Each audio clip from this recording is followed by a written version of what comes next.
Unang-una pag-usapan po natin itong ano, para mas maintindihan ng lahat, no? Ano po ba itong Sabina or Escoda Shoal? And kanino po ba ito? Sa Pilipinas o sa China? Yung Sabina Shoal or Escoda Shoal ay isang underwater feature. It's submerged. Pag high tide o low tide, still submerged. No?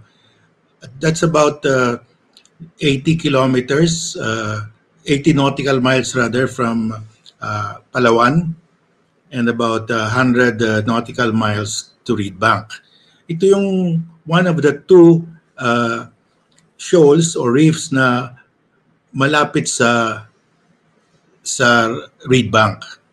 Kaya ito yung tinatarget ng China, Sabina Shoal or Escoda Shoal at saka yung Rosal Reef or tinatawag nila Iroquois Reef. No? So,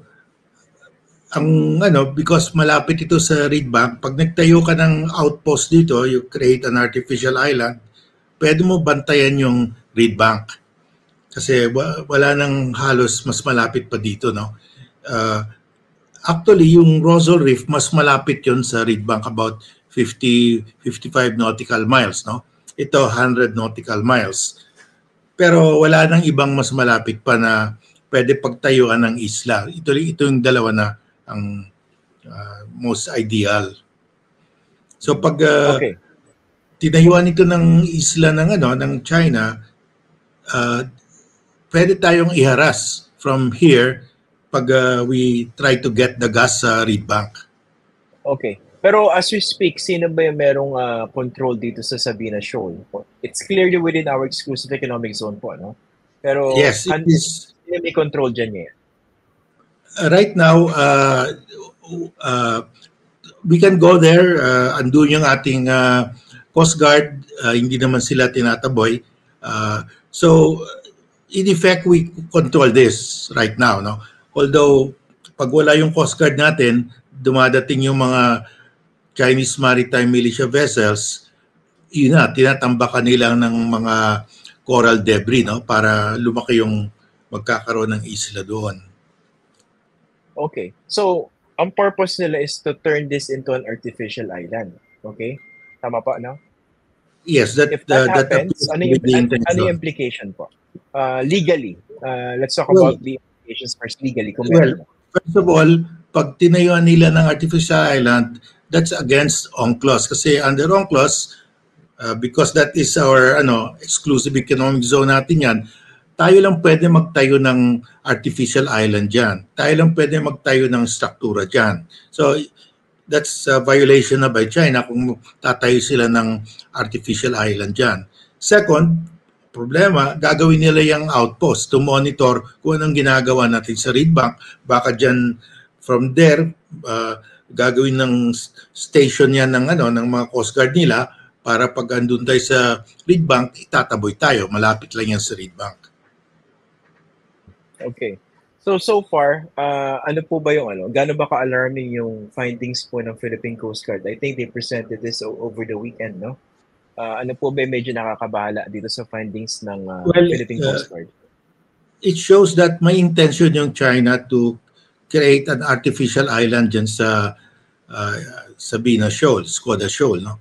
So, dapat bantayan natin yan na hindi nila maitayo yung artificial island na gusto nila. Kasi pag natayuan yan, magkakaproblema tayo.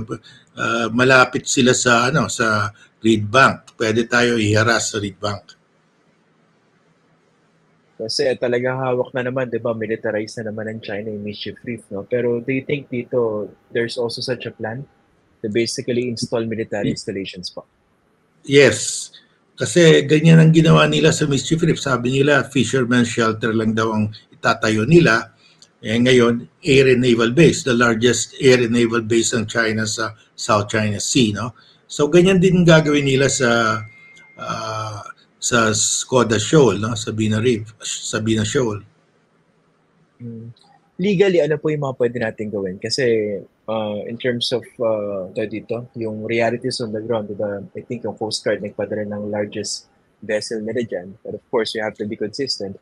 Pero legally, ano po yung options for the Philippines to stop this another blatant attempt by China? Well, three things, no?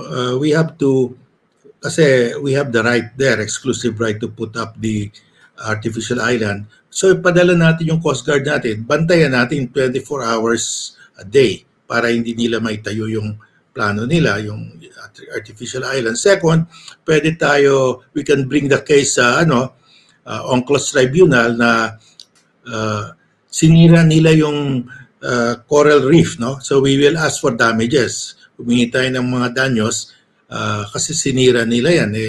Napaka-importante yung mga coral reef for the fishery kasi that's the breeding ground of fish in the sea, no? And then third, we should have joint patrols with our allies, with the US in that area para makita ng China na ang dami nating mga allied countries, no? So yung tatlong ngayon, yan ang i-recommend ko. I think, diba nung huli po natin pag-uusap, Justice, meron din kayo mga recommendations or legal recommendations when it comes to the destruction ng environment, no? Marine environment. Okay? Pag ganyan ba nag-file ba tayo ng kaso, hiwa-hiwalayan in the same court? Or it has pwede to be lumped pwede into naman one? natin isama lahat into one case, no? We can include everything, including yung sa Scarborough Shoal, isama na natin. Humingi tayo ng damages, no? How soon should the Philippine government file this? Well, we have to file that as soon as possible. Kaya lang yung DOJ, the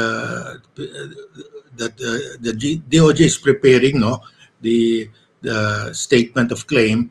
Kailangan kasi dyan may scientific basis ka. Magkakaroon ka dapat ng marine research assessment kung sino yung sumira ng coral reef, kung kailan, gaano kalaki. So kailangan magkakaroon ng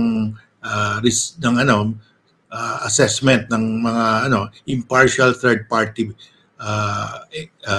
consultants, no. Ito po pala, Justice, no, kasi ito clear encroachment na naman sa ating exclusive economic zone. What if China succeeds in building an artificial island dito po sa Sabina Shoal? Tapos diba meron din silang binabalak din sa sa Ayungin Shoal. Legally, kunwari na ipanalo natin yan. Parang in reality, pwede pa ba sila maitaboy dyan kung nagtayo na sila ng structure sa ating sariling exclusive economic zone po? Well, kaya nga dapat unahan natin, bantayan natin. We have to be present there 24 hours a day para they don't have the chance to put up the structure, no? Wala, kasi madaming gagawin yan. Magdadala ka ng mga sand, mga coral reefs, para nagtatayo ka ng isang isla. Ganyan kahirap yan. Sa ilalim in the seabed, yung foundation yan malawak, no? Para hindi ma-disperse ng mga alon. Kailangan parang pyramid yan ginagawa mo . So dapat unahan natin, andun tayo. We have to be vigilant. Andyan tayo 24 hours a day, no? Pero legally, tayo po, bilang pasok po ito sa ating exclusive economic zone, ito, madalas po natin pag-usapan ito, no? Para lang ma-refresh yung memory natin mga viewers. Ano ba yung mga pwede natin gawin dito sa Sabina Shoal? Under international law. Legally, we can file a case for damage to the marine environment. Sorry po, in terms of exploiting it, kumbaga kung China bawal dyan, tayo ba pwede ba natin siyang gawa ng artificial island din?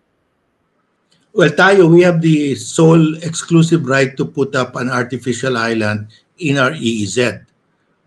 Pwede natin unahan, kaya lang magasto yan, no? Pero pwede tayo magtayo ng simple na struktura dyan, parang stilt, parang nagtayo ka ng gas platform. Pero may a little bit expensive din yan, no?